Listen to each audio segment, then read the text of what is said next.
양극재, 음극재, 분해막, 전해질. 자, 이 단어들이 의미하는 것은 무엇이냐? 바로 2차 전지입니다. 1차 전지는 한번 쓰고 버리는 것이고요.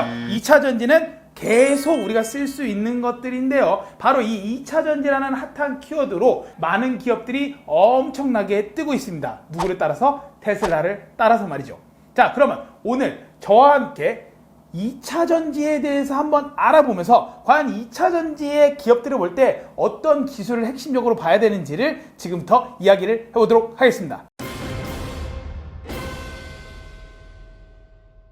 자, 2차 전지에서는요, 리튬 이온 배터리가 가장 핫한 배터리가 되겠습니다. 가벼운 데다가 용량이 굉장히 큰데요. 이것은 무엇을 뜻하냐? 내가 스마트폰을 들고 다니는데 굉장히 가볍게 들고 다닐 수 있으면서 정말 하루 종일 써도 배터리가 0%가 되지 않는 그런 상황들이 가능하다 하는 것입니다. 자, 리튬 이온 배터리를 쓸 때 우리가 방금 말씀드린 대로 가벼운 거, 또 고용량인 거를 생각하기 때문에 정말 많은 배터리들이 그 방향을 향해서 연구가 되고 있는데요. 여러분들이 들으셨던 NCM811, NCMA 혹은 LFP 같은 여러 가지 단어들이 섞인 정말 복잡한 배터리들이 나오면서 왜 이렇게 많은 배터리들이 있지 하는 생각을 하실 것입니다. 자, 하지만 우리가 핵심을 잡아볼 필요가 있습니다. 2차 전지에서는 아까 말씀드린 것처럼 양극재, 음극재, 분해막, 전해질 중에 우리가 이 양극재에 한번 집중을 해볼 필요가 있습니다. 자, 우리가 양극재가 중요한 이유는 바로 배터리의 용량과 그리고 배터리의 출력, 그리고 마지막에 배터리의 가격, 이렇게 세 가지를 이 양극재가 정한다고 생각하시면 되겠는데요. 실제 양극재는 배터리 가격 중에 40%를 차지하는 소재가 되겠습니다.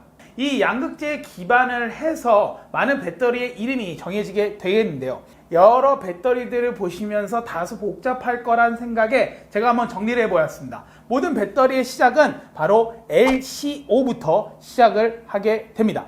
자, 이 LCO는 리튬 코발트 옥사이드라는 물질로서 예전부터 2차 전지에서 가장 많이 쓰여졌던 양극재입니다. 자, LCO를 중심으로 NCM, NCA, LFP 이 세 가지가 2차 전지 시장을 이끌고 있는데요. 저희가 알고 있는 LG화학, SK이노베이션, 삼성 SDI, 그리고 중국 업체들, 그리고 이것들을 쓰고 있는 테슬라나 GM 또는 현대와 같은 여러 기업들이 이 양극재 물질마다 명명된 배터리를 사용하고 있고요. 실제로 애플 같은 경우는 이번에 우리는 LFP를 사용하겠다라는 선언을 하게 되었죠. 자, LCO라는 것에서 왜 이렇게 많은 부분들의 양극재가 나왔냐? 물론 아까 처음에 말씀드린 것처럼 양극재가 출력을 결정하고요. 그 다음에 용량을 결정하고요. 그 다음에 배터리 가격을 결정한다고 하였습니다. 이 세 가지를 모두 만족시키면서 동시에 마지막으로 안전성에 대한 고려를 했기 때문에 여러 가지 물질이 나오게 되었는데요. LCO 밑에 NCM이 있다고 말씀드렸던 이유는 NCM이 바로 LCO에서 출발을 하였기 때문입니다. NCM의 실제 이름은 LNCMO가 되겠습니다. 바로 LCO 사이에 N과 M이 들어가는 구조가 되겠는데요. 기존의 NCM은 니켈, 코발트, 망간이 1:1:1 비율로 섞여서 만들어졌었지만 이후로는 니켈 비율이 60% 이상, 즉 거의 80% 이상은 하이니켈이라고 부르는데 이런 양극재를 만들기 시작을 하였습니다. 이는 바로 니켈, 코발트, 망간 중에 니켈은 에너지 밀도를 높이기 때문에 당연히 더 높여야 되지만 코발트 자체는 너무나도 비싸기 때문에 코발트의 함량을 줄여서 8:1:1로 만들어서 NCM811이라는 배터리가 나오게 되는 것이죠. 무조건 용량을 높여야 되고 가격을 줄여야 되는 게 어떤 배터리의 숙명이면서 또 가볍게 만들어야 되고 안정성도 있어야 되고 여러 가지 많은 것들이 필요하겠지만 NCM811 같은 경우는 이 모든 것들을 어느 정도 만족을 시켰고요. 이후로는 SK이노베이션 같은 경우가 NCM9 반반, 즉 NCM9 2분의 1, 2분의 1 같은 거를 만들어서 니켈의 비율을 90%까지 늘리는 여러 가지 혁신적인 배터리를 내놓기 시작을 하였습니다. 자, 하이니켈로서 어떤 밀도를 높이고 가격을 낮췄기 때문에 아무래도 배터리에 대한 부담을 덜 가지면서 용량은 높은, 더 멀리 갈 수 있는 그런 전기차 배터리가 되지 않았을까라는 생각을 하게 됩니다. 자, 여기서 LG화학 같은 경우는 지난 2월부터 테슬라 모델 3의 원통형 NCM811 배터리를 공급해 왔기 때문에 좀 전에 말씀드린 SK이노베이션뿐만 아니라 LG화학과 삼성 SDI 또한 NCM 배터리를 주로 많이 밀고 있다라고 생각하시면 좋을 것 같습니다. 두 번째는 NCA가 되겠는데요. 여러분들이 아까도 아시겠지만 L, C, O에서 가운데 N과 A를 붙여서 NCA 배터리가 되겠는데, 이는 알루미늄을 추가한 배터리로서 NCA를 주로 쓰는 업체는 파나소닉, 일본의 파나소닉이 테슬라에 공급을 하면서 유명해졌고요. 동시에 삼성 SDI 같은 경우도 NCM도 쓰지만 NCA도 많이 쓰고 있습니다. 더불어 LG화학 같은 경우는 GM과 함께 얼티움이라는 배터리를 만들기 시작을 하였는데요. NCM에다가 A를 붙여서 만든 NCMA라는 것을 통해서 600km 이상을 갈 수 있는 배터리를 현재 개발, 생산하려고 하고 있습니다.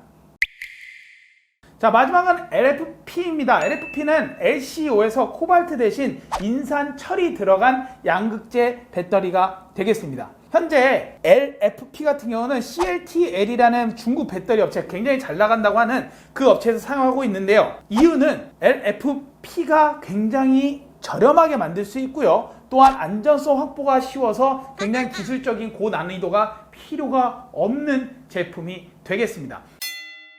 자, 저렴하게 만들 수 있고요. 기술적으로 고난이도가 필요가 없으니 CATL 같은 경우는 LFP를 이용해서 저 나라 쭉 날아갈 수 있는 정도의 기업이 되었지만, 과연 이렇게 우리가 더 멀리 가고 싶고요. 전기차가 용량도 더 많아야 되고요. 기술도 더 좋아야 되고 출력도 더 좋아야 되는데, 이 LFP가 갖다 과연 승부를 볼 수 있었을까에 대한 퀘스천을 많이 던지게 되었습니다. 하지만 LFP 같은 경우는 중국 내부에서 BYD가 전기차 버스를 만들면서 굉장히 많이 사용하게 됩니다. 전기차 버스 같은 경우는 뭐 수백 킬로까지는 가지 않기 때문에, 또한 여러 가지로 용량적인 부분이 버스이기 때문에 많이 때려 넣으면 되기 때문에 크게 이슈가 없어서 LFP 배터리를 많이 사용할 수 있게 되었고요. 이로 인해서 CATL이 굉장히 큰 기업으로 성장하는데 도움이 될 수 있었습니다.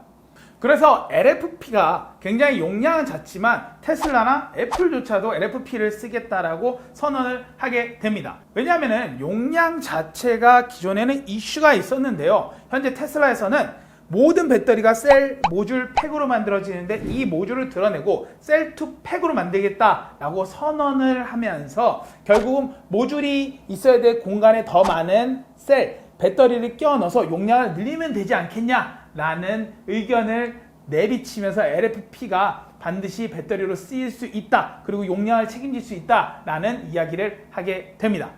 특히 애플 또한 파우치와 모듈을 없애 배터리 팩 사이즈를 줄인 독특한 모노셀 디자인을 채택을 할 거라고 이야기를 하였는데요. 애플은 과열 가능성이 적은 LFP 배터리 사용을 주로 하겠다라고 선언을 이런 이유로서 하게 된 것입니다. 자, 전기차 업계에서 애플이 이제 나오겠다, 애플은 현대랑 손을 잡고 또 나오겠다라는 이야기까지 하면서 정말 많은 기업들의 주가가 점점 치솟고 있습니다. 하지만 우리가 2차전지 분야에서 놓치지 말아야 될 것은 바로 양극재, 음극재, 분해막 전해질 중에 이 양극재의 역할로서 배터리의 모든 가격, 용량, 그리고 안정성, 그리고 출력이 결정이 된다는 것입니다. 자, 용량과 출력은 바로 전기차의 거리가 얼마큼 나는지 혹은 마력이 얼마나 되는지 이런 것들이랑 연관이 되기 때문에 분명히 양극재를 어떤 거를 쓰냐에 따라서 많은 부분이 변할 것이다. 그리고 이 양극재를 어떻게 잘 쓰냐에 따라서 2차 전지의 많은 기업들의 운명이 갈라질 것이다 라는 것은 자명하다고 생각이 듭니다. 다음 편에서는 이 양극재, 이 소재를 만드는 업체들이 어디가 있으며 그 곳 중에 우리가 진짜 중심적으로 봐야 되는 기업에 대해서 한번 이야기를 해보도록 하겠습니다. 이상 기업 정보를 알려주는 남자 기알람 우종석이었습니다. 여러분들 감사합니다.